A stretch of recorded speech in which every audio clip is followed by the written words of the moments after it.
As you come up to 10, that is their god. That is 10. That is the hermaphrodite.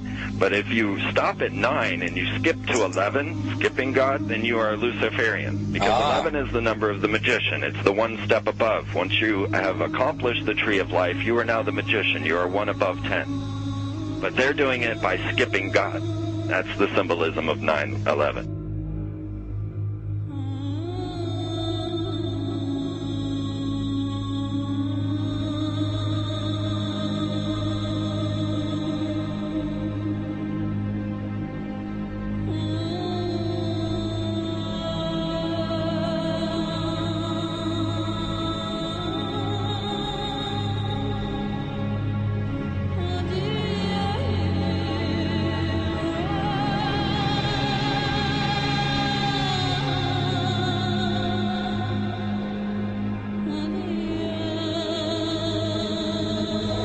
It is a big idea, a new world order.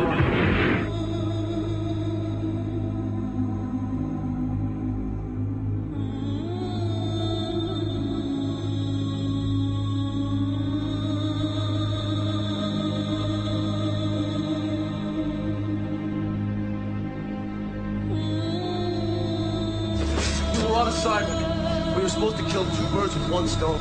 In Fight Club, Project Mayhem destroys a giant bronze spherical sculpture.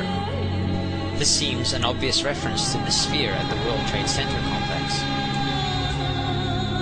Trust me, everything's gonna be fine. In a pivotal scene reminiscent of 9/11, we see the destruction of skyscrapers and the change of a skyline. Second anniversary of the 9/11 attack on the World Trade Center, George Bush asked for an $87 billion increase in military spending.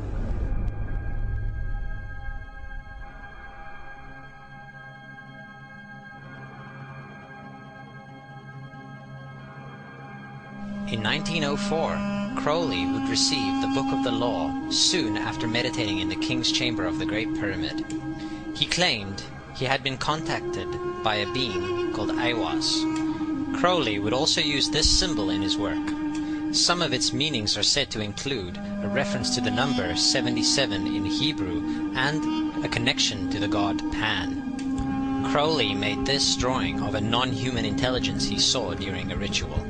Synchronous 23 has made the connection between Aiwass and the Wizard of Oz, and has further pointed out the similarities between Crowley's grey alien-like drawing and the depiction of the projection of the Wizard of Oz in the film version. The much overlooked theory has been put forward on the internet that when we are looking at George W. Bush, we are actually seeing Aleister Crowley's grandson. I have suggested that this video footage of George W. Bush reading The Pet Goat, coinciding with the start of the 9/11 mega ritual, is in fact a dedication of the 9/11 mega ritual to the great god Pan by Aleister Crowley's grandson.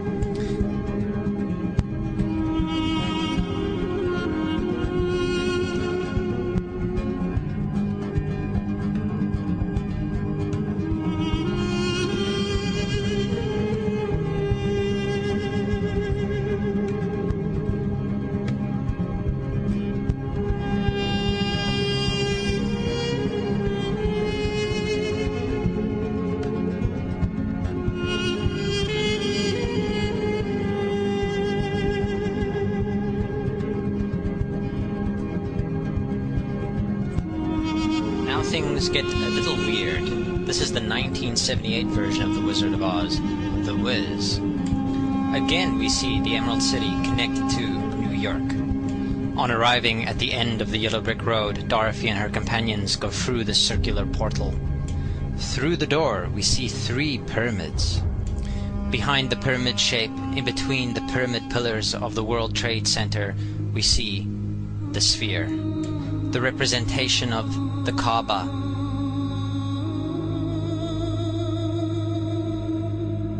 The inhabitants of Oz dance around the sphere in ritualistic fashion. Fashioned in giant letters over the dome of the sphere, we see the word Oz. Oz, symbols of Pan and Aiwass, seen smack at the heart where the new Aeon was ushered in. and where the Stargate was opened.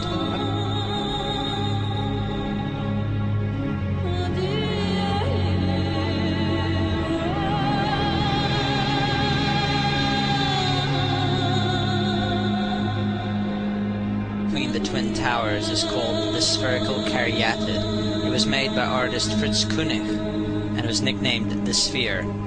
We see that Koenig made this thing in Bavaria, the same place where the Illuminati was founded.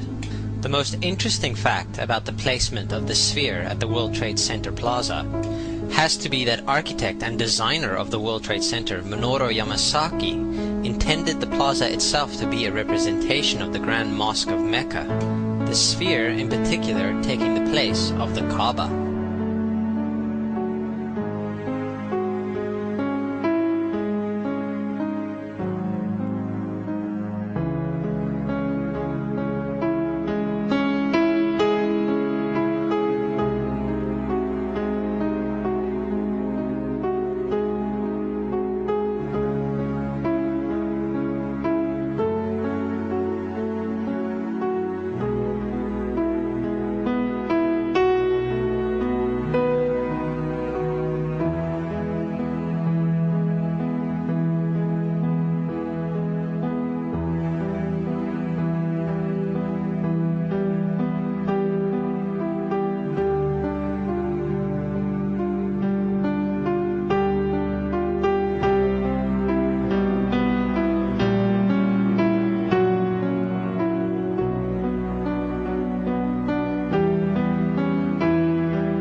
So, my friends, it's time you start placing your faith and your dedication to the one and only God, the everlasting creator of everything on earth and in the universe. He is greater than anything our minds can comprehend. Do you know how many times Muslims are required to circle the Kaaba when they visit it? 7 times, each counterclockwise.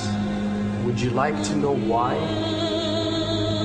You see, what binds us as humans to this life and to this dimension and to this earth is the limits of time and space. We are bound to this dimension and this reality through time and space. Hence, if one wants to leave this dimension or leave this reality, he needs to break away from time and space.